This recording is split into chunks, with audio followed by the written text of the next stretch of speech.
The development story of Celeste is very much intertwined with one of the developer's own personal experience with anxiety and depression, but before that, it started out as a fun little project between two friends. In August 2015, game developers Maddie Thorson and Noel Berry decided to do a game jam project where they had to develop a game in 4 days. Maddie and I wanted to create a short game in Pico 8 over a weekend. We wanted our concept to be fairly minimalist, partially due to the time constraints we set on ourselves and the limitations of the tool, but that also had a lot of depth in mechanics. The idea of a character struggling to climb a mountain felt like it fit really well with this. Maddie took care of the audio and game design, while Noel was responsible for the art and coding the game. Since it was developed for the Pico 8 Fantasy console, the two friends immediately made it available for anyone on the internet to try out and play it. They later renamed the Pico 8 game to Celeste Classic. While it was positively received, especially among speedrunners, Celeste Classic lacked much of the story and atmosphere of the fully realized version that would be released 3 years later. This was mostly because of the limitations of the Pico 8 console, which is why the two developers had to limit Celeste Classic to 16 colors and 30 levels. Furthermore, Maddie and Noel just wanted to make a fun and hard platformer about climbing a mountain, nothing more. However, in January 2016, they decided to expand the Pico 8 game, because the developers had grown fond of the protagonist and they saw the potential of the general idea. Their goal was to still keep the project relatively small and finish it in about 2 to 3 months. Maddie took on the role of director, designer, writer, and gameplay coder, and Noel was once again responsible for most of the coding. The moment both friends started brainstorming on how to expand Celeste Classic, the ideas came flowing in. After a couple of months of development, they felt it was time to ask some colleagues for help to give the game the production quality it deserves. Artists Umora Bethany and Pedro Medeiros, who both have worked with Maddie and Noel before, were brought on board to provide the artwork. Maddie had worked with them on Towerfall, and Noel had a project of his own called Skytorn, which Umora and Pedro were producing the art for. Unfortunately, Skytorn was eventually cancelled. Around the same time, the developers reached out to Lena Raine, since they really liked her work on SoundCloud. Shortly after, she joined the team and started composing the soundtrack for Celeste.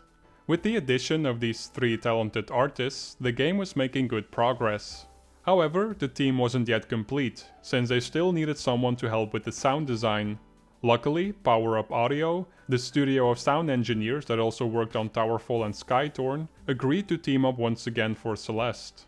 Power Up Audio used FMOD Studio to create and manage all the sound effects in the game. Asprite was used to create all the pixel art and in-game animations, and all the high-res and concept art was made with Clip Studio Paint, previously better known as Manga Studio. The 3D model of the mountain on the map select screen was made by Gabby D'Arienzo, and she used Blender to produce the 3D graphics. The lighting used in that 3D model was done by Sven Bergstrom. All the game's code was done in C#, and the studio used the Microsoft XNA framework to develop Celeste. A custom level editor, called Ogmo Editor, was created to produce all the levels, and was made publicly available for any developer to download and use. When the individual levels were finished, they were stitched together with a custom map designer tool. The base game of Celeste consists of 8 chapters, and Maddie and Noel described the first chapter as the more expanded game of the Pico 8 version that they wanted to develop in a couple of months and release. Once they were deep into development though, they felt there was a lot more they could do with the world and characters, so the decision was made to go all out and turn Celeste into something bigger. One of the studio's main goals was to make sure that when someone starts playing Celeste, it's immediately fun. It took a lot of iteration to get to that point, and playtesting was a crucial part of that process. Maddie and Noel, being roommates throughout Celeste's entire development, would invite friends over and watch them play for hours at a time. Whenever one of their friends would point something out that didn't feel as good, the developers would make changes on the spot to get immediate feedback, until their friends were flowing as best as they could. Noel mentioned that the good thing about developing a platformer is that you can quickly hand a build to someone and ask them how it feels to play, since you only need a few levels to get a sense of the way the game feels and flows. For him and Maddie, it was important to visually see how people reacted to the game during playtests, and see how they were emotionally handling it. Lastly, Noel said that they focused on making the game tough but fair. We also had a general philosophy that, though we want the game to feel hard, we always want it to feel fair. The game works in the player's favor, wherever possible, and when it felt like a level or mechanic was hard in the wrong way, it was cut or modified. Maddie describes Celeste as a fractal story, a story made up of smaller stories. At the game level, Celeste is about a girl who's running away from her personal problems and decides to climb a mountain, which forces Madeline to confront those problems. Like most platformers, Celeste is split up into areas, and each area is a smaller story within the main story that has its own arc and pacing. The team wanted each area to feel distinct and unique, with their own aesthetic and mechanical themes. Maddie also said that the areas are a lot like Metroid maps, in that all the rooms are connected and seamless. There are branching paths and even secret branching paths. Every area is then further divided into levels, and the director describes each level as a really small quick story. Visualizing each level this way helped the team to anchor all their design decisions. In practice, they were constantly zooming in and out of these three perspectives to re-evaluate their work. When players think back to a certain level, the developers want them to remember a story, rather than an annoying jump at the start of the level. The team was always looking for ways to offload their narrative onto their level design, in the hopes that the experience of the player matches the emotional experience of the protagonist. Just like the Pico 8 version, Celeste at its core is about climbing a mountain, so it's no surprise that the moment-to-moment gameplay is influenced by real-life rock climbing. One dimension of rock climbing that I love is the idea of multiple approaches. Because rock climbing uses your body, and everyone's body is different, routes in rock climbing are usually designed loosely enough that they can be solved in a lot of different ways. The three main moves, jumping, dashing, and climbing, all give the player vertical progress, but they use different resources and have different nuances and trade-offs. Therefore, the player is able to approach the platforming in different ways. At the start of development, Maddie didn't realize yet the importance of multiple approaches, so the developer would design levels with a specific solution in mind. However, playtesters would always try to do something different to complete the level. This caused Maddie to rethink the level design and figure out all the ways people would try to complete levels so that they could enable them as well as possible for players. This wasn't an easy task, since the developers had a difficult time finding a balance between offering multiple solutions to every level without making the game too easy. It goes without saying that every level went through multiple iterations, but Maddie underlines that the story of the level was never adjusted. If the story wasn't working, they would either scrap the entire level or turn the story into something completely else. Although there's always an intended story and pathway for each level that's approachable in multiple ways, Maddie revealed that it is possible to skip the intended route and beat the levels in a much faster but much more difficult way. The director said that this was completely intentional, and the team sees it as a second story to the levels that's intended for speedrunners that have a much better understanding of the game after multiple playthroughs. As far as multiple approaches in rock climbing goes, this is like when you go to the rock gym and there's that one person that's super ripped and doing all the routes with just their arms. If someone wants to put the effort to get that good at our game, we want to reward them for it. They did make sure that the much faster way was never mistaken for the intended path, since this would otherwise frustrate newcomers to the game. One of the biggest struggles during development was making sure that the levels and areas matched up. Maddie described it as a slow and painstakingly job, since they never got anything right on the first try, so the levels and areas had to be adapted over and over again. This also meant that a lot of work had to be discarded, because a lot of the levels that Maddie would sketch out wouldn't fit the mood of the area. On top of that, the team had lots of inspiration for harder levels with fun mechanical ideas, but they didn't fit into the main story. That's why a hard mode was added to the game, where the team was able to fully explore the design space without having to worry about the story. The team has said that games like Super Mario Bros. 3, Donkey Kong Country 2, Metroid, Hero Blaster, and many others were a huge inspiration for the gameplay and level design. The studio didn't want to develop Celeste with a no player gets left behind mentality, since it's supposed to be a difficult challenge for both the player and the protagonist, but Maddie did take extra care that the first area was as accessible as possible for anyone that played it. When the team was already late in development, they decided to further accommodate less skillful players by adding an assist mode. This happened after a big internal discussion, and they agreed that they wanted as many players as possible to be able to enjoy the story without the difficulty potentially holding them back. The assist mode provides many different options to tweak the difficulty level, and this was done to not be condescending to players that prefer an easier experience. Maddie confirmed that the game takes place near Vancouver, where the developer lives, although the mountain is completely fictional. However, the title Celeste is inspired by a real mountain called Celeste Mountain, and the team discovered this fact when they were googling cool names for mountains when they were working on Celeste Classic. To honor Celeste's humble beginnings, the team ported the original Pico 8 game into the 2D platformer as an Easter egg. While the gameplay is inspired by rock climbing, the story of Celeste is very much a reflection of Maddie's personal experience with anxiety and depression. I overwork myself when I'm anxious. Our work is a great creative outlet, but it stops being cathartic and starts being avoidant when I push myself to those extremes. It took me a while to realize that crunch can be a form of self-harm. Maddie further described the experience as painful, yet the developer wanted to explore these feelings of anxiety in Celeste. Although Maddie's mental illness informed the story, the director also said that Steven Universe was a big inspiration, and that the show actually taught Maddie how to write a better story. When Maddie decided they wanted to implement their personal experience with mental illness in Celeste, the story finally started falling into place. According to Noel, this happened around the time they were working on Chapter 3, and they actually went back and redid some of the dialogue in previous chapters to fit Maddie's new vision for the story. This change also impacted one of the game mechanics that the team was experimenting with. Originally, the dark side of Madeline was more of a gameplay mechanic, but with the new story in place, it made much more sense to turn her into her own proper character. This darker side of the protagonist, also dubbed Badeline by the fanbase, became the physical manifestation that represents Madeline's own feelings of depression. Throughout Celeste's development, Maddie realized it was okay to feel the way they were feeling, and that failure isn't necessarily a bad thing. This frame of mind made its way into Celeste by reminding the player from time to time that it's alright to fail.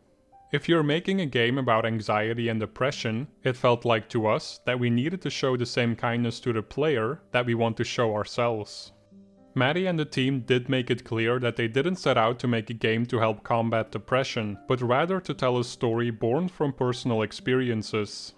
Our top priorities were to tell a story that meant something to us and explore these topics from an individual perspective, to draw players into this world with these characters we grew to love. Our intention going in wasn't to represent mental illness in general, or to make a how to deal with depression guide, and we didn't think to consult professionals on the topic. Although the studio didn't consult with any experts, they made sure not to minimize the very serious issues mental illness can cause. It was a very iterative process, and all the dialogue in the game went through multiple rounds of rewrites as our understanding evolved. Mr. Oshiro's scenes in the hotel, in particular, changed quite a bit as we discovered his place in the story. Making sure we didn't trivialize the problems our characters were grappling with was a big concern for us. As mentioned before, the narrative fell in place when Maddie knew they wanted to tell a story about anxiety and depression, but for a long time the developer didn't know how to end the story. I didn't know how it would end, because I was still dealing with this stuff while we were making it. One of the things I realized while we were working on it is that I want to fix my work-life balance. It was kinda tough realizing that and then being like, well, have to finish this game now. Fortunately, throughout Celeste's development, Maddie started to come to terms with their depression and gained a better understanding of it. This helped the director fill in the details of the way Madeline deals with her own depression in the game. Without spoiling too much of the story, the studio wanted to communicate that there's no simple solution for what Madeline goes through in the game, and that the conflict within her isn't magically solved when the credits start rolling. The game was first publicly announced in July 2016, and the team even streamed some of Celeste's development on Twitch to give people a first look at their new project. A few months later, in September 2016, the platformer was first publicly playable at PAX West at the Indie Mega Booth. Back then, the developers were planning on releasing Celeste in 2017, and were even hoping to release Celeste during the launch window of the Nintendo Switch. Unfortunately, the studio had to delay the release to January 2018, so that they could realize the full vision they had for Celeste. We tried very hard to get Celeste ready in time to be a Nintendo Switch launch window title. Our first self-imposed deadline for Celeste was April 2017, and looking back now, that seems laughably optimistic. But game development has a reputation of being notoriously hard to schedule, for good reason. I can't speak for everyone, but for us, game development is largely a process of discovery. Back at the start of 2017, we thought Celeste would span around 200 to 300 levels, stitched together by a minimalistic narrative. Today, we have over 500 levels, and it looks like we'll crest 600 pretty soon. Celeste's narrative has grown to an essential feature of the experience, and maybe the aspect of the game I'm most personally proud of, because we pushed ourselves so hard on it. It deserves room to breathe, and become everything it can be, and fortunately we can afford to give it that space. We need to know that we took it as far as we could. Celeste was officially released on January 25th, 2018 on the Nintendo Switch, PlayStation 4, Xbox One, Windows, Linux, and macOS. The game was universally praised by critics, complimenting pretty much every aspect of the indie platformer, and it received multiple perfect scores as a result. When players got their hands on it, many of them felt a personal connection to the story and its characters. In some cases, it even helped them with their own personal struggles. The composer, Lena Raine, shared something that a fan had said to her. One of them mentioned that they are suicidal, but chose to live as a result of the encouragement given by the game. I legitimately don't think I've ever felt as much validation that what I'm doing with my life can help people. Besides the story and gameplay, the soundtrack was also highly praised around the world, and was officially released by record label Materia Collective. Additionally, an official piano sheet music book and piano album was later released on January 25th, 2019. Lena was given free rein over the soundtrack, and suffice to say, the studio was thrilled with what she came up with, and further said that her strong vision really clicked with the story. In many cases, the soundtrack also informed the direction of the level design and the art. When the time came for award season in 2018, Celeste, despite being an indie game, certainly wasn't left behind, and was nominated for dozens of awards, even as Game of the Year. It went on to win a bunch of those awards, and the team was completely overwhelmed and honored by all the attention the game had received throughout the year. I'm at a loss for things to say all year about the reception. So there is one thing I want to say though. If Celeste has helped you come to terms with mental illness, I just want to say that you deserve credit for that. That change came from inside of you, and you're capable of a lot more. Thank you. The game's critical success also translated into financial success, selling over 500,000 copies by the end of 2018. On January 1st, 2019, the game received a limited collector's edition, and later in September, Celeste received a substantial free update that added a new chapter titled Farewell, which added 100 new levels as well as 40 minutes of new music. Around the same time, the developers made the decision to form a brand new studio. I'm retiring Mad Makes Games Incorporated, for the most part. Mad Makes Games will still be listed as a publisher or developer for Towerfall and Celeste, depending on the platform, but all our future work will come from extremely okay games. I started Mad Makes Games when I was working solo in my parents' basement, and I never thought I'd be working with such an amazing team on games of this scale. By September, Celeste had sold almost an additional 500,000 copies, putting the studio in a more comfortable position for its next project. I don't have an exact up-to-date number, but I know we're coming up on 1 million copies soon, which is unbelievable to us. It's really given us space to create on our own terms for the near future. It's crazy that we don't have to charge money for Chapter 9, for example. And it's amazing that we have the time and resources to form our new studio and get everyone working together in one office. That'll make our next project go a lot smoother. That next project that Maddie referenced is yet to be revealed, but we know for certain it won't be a sequel to Celeste. While this may be a disappointment to some, the studio is excited for the future and determined to make more memorable gaming experiences. We really don't want to make a sequel to Celeste.